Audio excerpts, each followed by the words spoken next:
It was October 2018, and I'd been working the closing shift at an electronics store for about 3 months. Black Friday was approaching, so we'd extended our weeknight hours until midnight.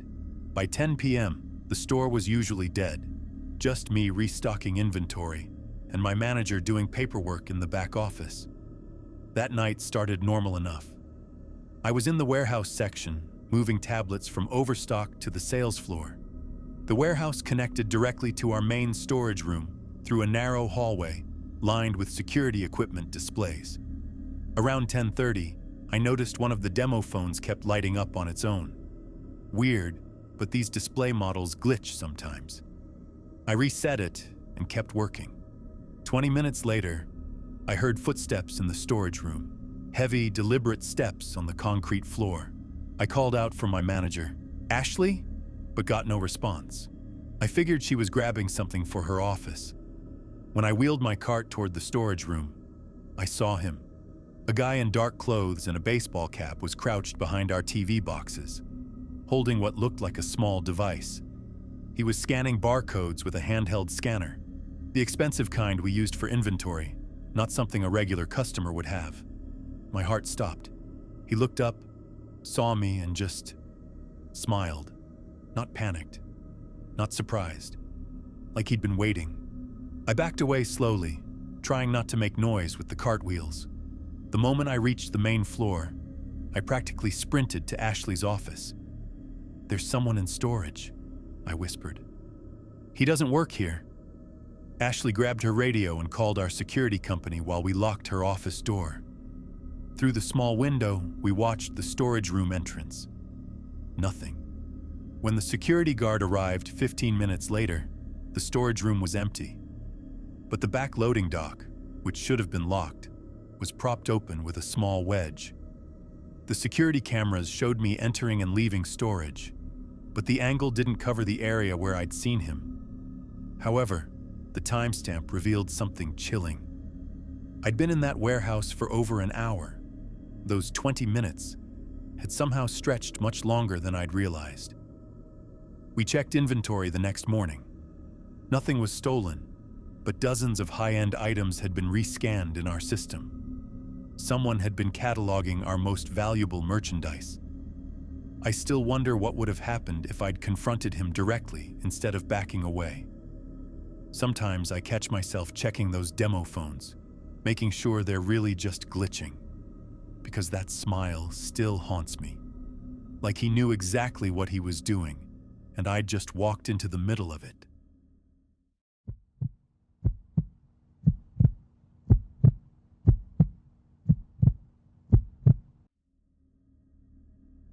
It was mid-October, and my friends Jake and Marcus had come over to help me clear the massive pile of branches that had fallen during last week's storm.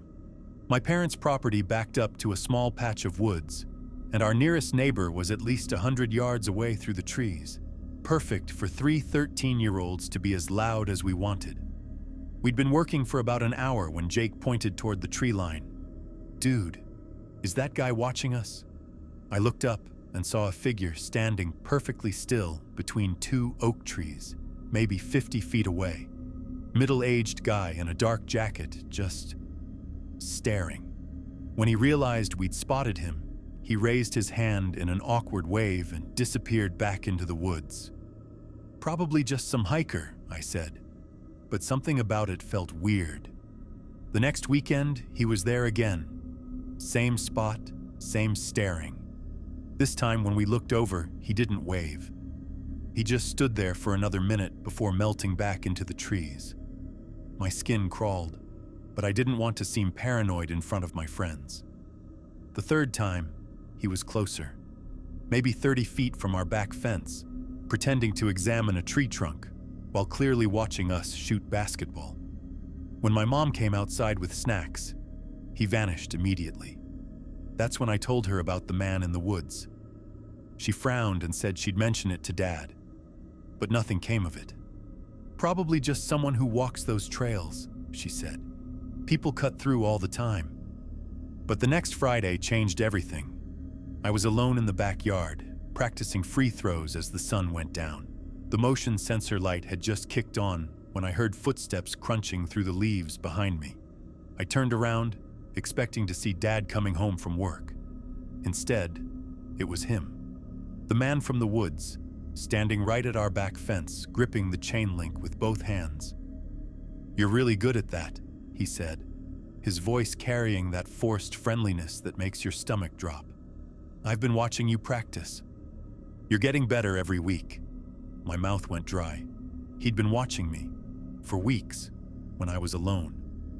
I have to go inside," I said, backing toward the house.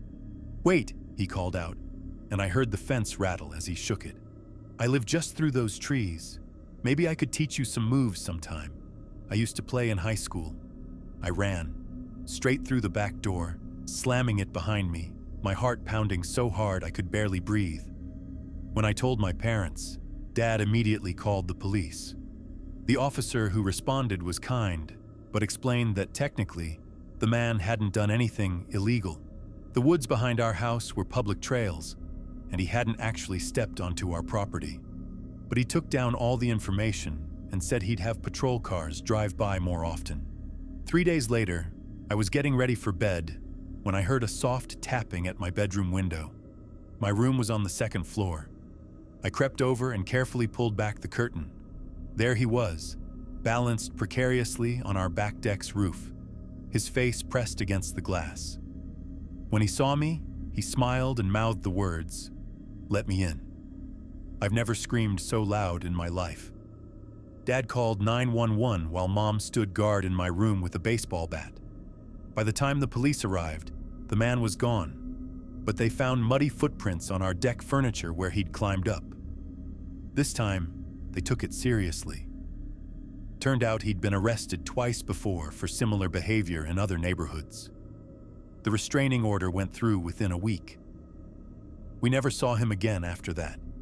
But sometimes, late at night, I still check my bedroom window twice before going to sleep. Some people say I overreacted, that he was probably just lonely, maybe mentally ill. But I'll never forget the look in his eyes that night, pressed against my window. Pure hunger.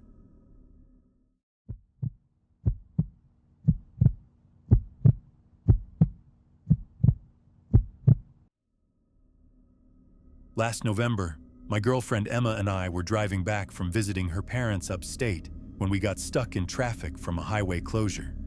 GPS rerouted us through these winding back roads I'd never seen before. The kind where cell service cuts out and you start questioning if you're even still in the same state.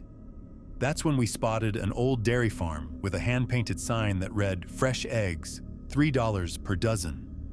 The farmhouse looked lived in enough, but something didn't feel right. No cars in the driveway, no lights on despite the early sunset, just rows of empty chicken coops stretching behind a weathered red barn. Emma insisted we stop.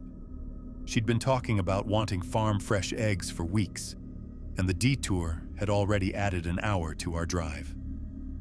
Against my better judgment, I pulled into the gravel driveway. The silence hit us immediately. No chickens clucking, no farm sounds at all, just our footsteps crunching on dead leaves as we approached the house. Emma knocked while I peered through a dusty window. Empty rooms, furniture covered in sheets. "Maybe they're out back," she suggested, already heading toward the barn. That's when I noticed the pickup truck parked behind the building, half hidden by overgrown bushes. Recent model. Clean. Someone was definitely here. We called out, "Hello?" a few times, but the only response was our own voices echoing off the barn walls. Emma found a small side door propped open with a cinder block. Inside, the smell hit us first. Not the sweet hay scent you'd expect, but something sour and stale. The barn was mostly empty except for old farming equipment covered in tarps. But in the far corner, I spotted something that made my stomach drop. A sleeping bag, some empty food cans, and what looked like a makeshift living space. "Emma, we need to leave," I whispered. That's when we heard the footsteps above us in the loft. Heavy boots on creaking wooden planks, moving slowly, deliberately. Someone had been up there the entire time, watching us, waiting. Emma grabbed my arm, and we backed toward the door as quietly as possible. The footsteps stopped. Then we heard the unmistakable sound of someone climbing down a ladder. We ran. Later that night, I couldn't shake what we'd experienced. I did some digging online and found a local news article from 6 months earlier. Search continues for missing hiker. The photo showed a man in his 30s who disappeared while camping in the state forest that bordered those back roads. The article mentioned he'd been struggling with mental health issues and had a history of breaking into abandoned properties. I never reported what we saw. Maybe I should have. But sometimes, when I'm driving those country roads, I wonder if he's still out there, still hiding in places where people like us might stumble upon him. And I wonder what would have happened if we'd stayed just a few seconds longer.